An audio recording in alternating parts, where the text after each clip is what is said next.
مصطفیٰ کی نگاہ کرم جب ہو۔ ایک جنگ ایسی ہے جہاں نہ یہ تدبیر کرتا ہے نہ ہتھیار اختیار کرتا ہے، اور وہ سب سے خوفناک جنگ ہے کہ اس میں ہارا مارا ہوا ہمیشہ کی جہنم میں جائے گا، اور اس میں فاتح جیتا ہوا ہمیشہ کی جنت میں جائے گا، اور وہ جنگ ہے انسان اور شیطان کی۔ جس دن آدم علیہ السلام زمین پہ آئے اسی دن شیطان آئے، اور پہلے دن سے یہ جنگ شروع ہوئی اور آج تک چل رہی ہے۔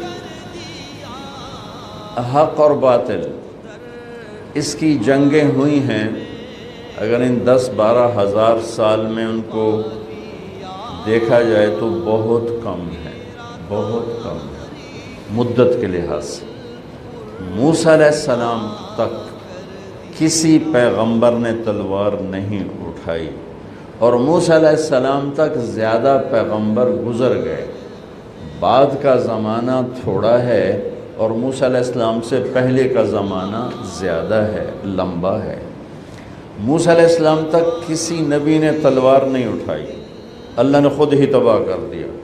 اما عاد فاہلکوا بريح صرصر عاتیہ سخر علیہم 7 لیال و8 ایام حسوما، یہ اللہ کا نظام۔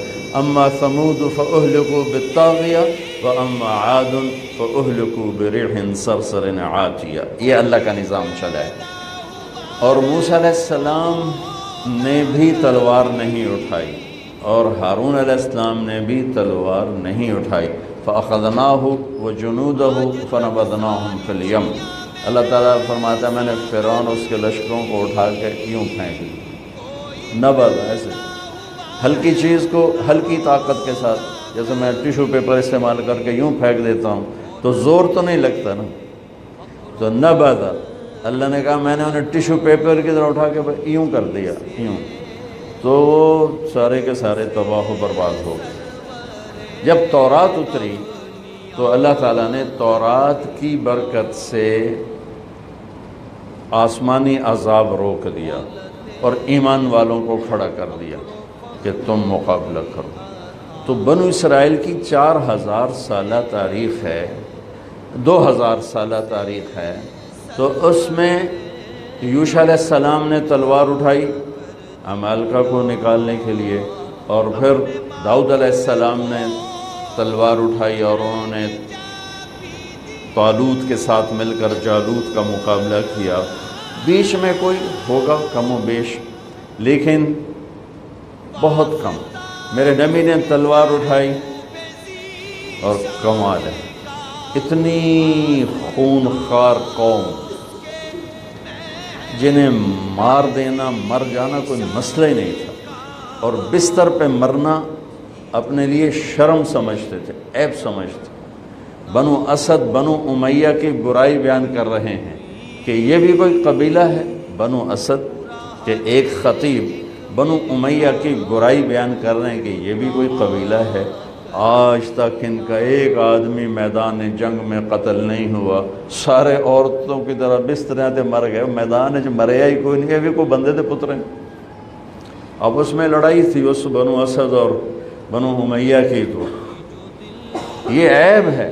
اور عرب کی ثقافت اور تہذیب کیا ہے، ایک شعر سناتا ہوں: یا رب لا تجعل موتتی حیاتی مذلة ولا موتتی بین النساء النوائح ولكن قتیلا یدرج الطیر حولہ وتشرب غربان الفلا من جوانح۔ یا اللہ، ایک تو مجھے ذلت کی زندگی نہ دینا، اور ایک میری موت بستر پہ نہ آئے، میری موت جنگ میں آئے اور پھر میری لاش کو گدھ نوچ رہے ہوں اور کوے میرا خون پی رہے ہوں، مجھے ایسی موت چاہیے۔ یہ ان کی فطرت، یہ ان کا ماحول۔ ابو جہل پر جب عبداللہ بن مسعود سوار ہوئے قتل کرنے کے لیے تو کہنے لگا کون؟ کہا میں ابن مسعود کا، چرواہے کا بیٹا۔ چل میری ذرا نیچے سے گردن کاٹنا تاکہ لوگوں کو پتہ چلے بڑا سردار ہے. ٹھیک؟ یہ ان کے اس میں میرے نبی نے 10 سال جنگوں میں گزرے اور ٹوٹل 1018 بندے قتل ہوئے. ٹوٹل 10 سال کی جنگوں میں ٹوٹل 1018 بندے قتل ہوئے. 259 جس کو 259 259 صحابہ شہید ہوئے اور 759 759 759 کافر قتل ہوئے اور پورے عرب میں اسلام پھیل گیا. کیا کمال، کیا کمال. ہاں ایک جنگ پہلے دن سے چل رہی جو آج بہت زوروں پر ہے، وہ ہے میری اور شیطان کی جنگ، آپ کی اور شیطان کی جنگ. تو اس نے چیلنج کیا تھا جب اللہ تعالیٰ نے کہا کہ فخرج ان علیک اللعنۃ الی یوم الدین، دفع ہو جا میری نظروں سے دور ہو جا. تو وہ کہنے لگا انظرنی الی یوم یبعثون، کہ مجھے زندگی دے پھر دیکھ میں کیا کرتا ہوں تیرے بندوں کے ساتھ.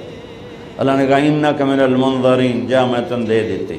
کہنے لگا اچھا اب سن، فبما اغویتنی، مجھے دھکا دیا نا تو نے، لأقعدن لهم صراطک المستقیم، جو راہیں تیری طرف جاتی ہیں وہاں ڈیرے ڈالوں گا، خیمے گاڑوں گا، چلہ نہیں لگاؤں گا. 4 مہینے نہیں، سال نہیں، صرف جمعے کی تقریر نہیں، صبح کا خطبہ نہیں، رات کو درس حدیث نہیں، ہو تو 20 منٹاں تو پتہ ہی نہیں لگتا کتنے گئے. کہا میں زندگی بھر کے لیے قلعے گاڑ دوں گا، کھوٹے خیمے گاڑ دوں گا، اور جو راہ تیری طرف جاتا ہے وہاں آ کے میں فوج کٹھی کروں گا. ثم لآتینہم من بین ایدیہم، پھر میں ان سے جنگ کروں گا، سامنے سے حملہ کروں گا، ومن خلفہم، پیچھے سے حملہ کروں گا، وعن ایمانہم، دائیں سے حملہ کروں گا، وعن شمائلہم، بائیں سے حملہ کروں گا، ولا تجد اکثرہم شاکرین. پھر ایک لمحے تیرا تک کوئی ہوئے گا، باقی سارے میرے ہی مرید ہوں گے. تو اللہ نے کہا ان عبادی لیس لک علیہم سلطان الا من اتبعک من الغاوین. جا جا دفع ہو کر لے، جو زور لاؤنا ہی لال ہے، میرے بندوں پہ تیرا زور کبھی نہ چلے گا. ہاں جو گمراہ ہوں گے تیرے پیچھے جائیں گے، تو بھی جہنم میں وہ بھی جہنم میں. تو میرے بھائیو ایک جنگ چھڑی آدم سے لے کر آج تک، روزانہ کی جنگ ہے یہ. تلوار کی جنگ تو بہت تھوڑی ہوئی ہے حق و باطل کی بنیاد پر. ویسے مسلمان لڑتے رہے، ایک دوسرے کو ہی مارتے رہے، تاریخ بھری پڑی، لیکن حق و باطل کی ٹکر ہوئی ہو بہت کم ہے 10,000 سال کے لحاظ سے. لیکن شیطان اور ایمان، اس کی ٹکر اس دن سے شروع ہے جس دن دھرتی پہ میرے پہلے نبی، پہلے باپ آدم اور پہلی ماں حوا نے قدم رکھا. اور اولاد کے ہوتے ہی پہلا وار جو اس نے کیا تو قابیل پہ ہوا. حابیل اس وار کو برداشت کر گیا، نکل گیا. قابیل اس وار کے نیچے آ گیا اور اپنے بھائی کا قاتل بن گیا. یہ جنگ ہے، شیطان سے جنگ. اس کے لیے اللہ نے ہمیں مسلح کیا کہ شیطان سے جنگ کوئی کلاشنکوف سے تو ہے نہیں، ایٹم بم سے بھی وہ نہیں مرے گا، توپوں سے بھی نہیں مرے گا، ہماری بد دعاؤں سے بھی نہیں مرے گا. تو شیطان سے جنگ ہے اعمال کے ذریعے. اعمال، اور اعمال میں سب سے بڑا جو ہتھیار ہے شیطان کے سر پہ وہ روزہ ہے. سب سے طاقتور ہتھیار جو شیطان کو زیر و زبر کر دیتا ہے وہ روزہ ہے. یہ قرآن کا واحد حکم ہے جو اکٹھا ایک ہی جگہ قرآن میں آیا پھر دوبارہ نہیں آیا.